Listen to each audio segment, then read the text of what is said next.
छत्तीसगढ़ की बच्चियों को 18 साल पूरे होने पर मिलेंगे 1.5 लाख रुपए। कैसे, आइए आपको बताते हैं। छत्तीसगढ़ बजट 2026 में महिलाओं और बेटियों के लिए सरकार ने बड़ा ऐलान किया है। वित्त मंत्री ओपी चौधरी ने विधानसभा में 1,72,000 करोड़ रुपए का बजट पेश करते हुए नई रानी दुर्गावती योजना की घोषणा की है। अब सवाल ये उठता है कि इस योजना का आप लाभ कैसे ले पाएंगे। इसकी घोषणा कुछ ही दिन में सरकार कर देंगी। आपको बता दें, इस योजना के तहत राज्य की बेटियों को 18 साल पूरे होने पर 1.5 लाख रुपए की आर्थिक सहायता दी जाएगी। इसका उद्देश्य बेटियों की पढ़ाई, आत्मनिर्भरता और भविष्य को मजबूत बनाना है।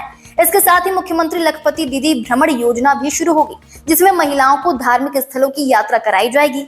सरकार ने महतारी वंदन योजना के लिए 8200 करोड़ रुपए का प्रावधान किया है और प्रदेश में 250 महतारी सदन भी बनाए जाएंगे। साथ ही मितानिन कल्याण निधि और मिशन वात्सल्य योजना के लिए भी अलग बजट रखा गया है। यानी कि इस बार का बजट महिलाओं और बेटियों की सशक्तिकरण पर खास फोकस वाला बजट है।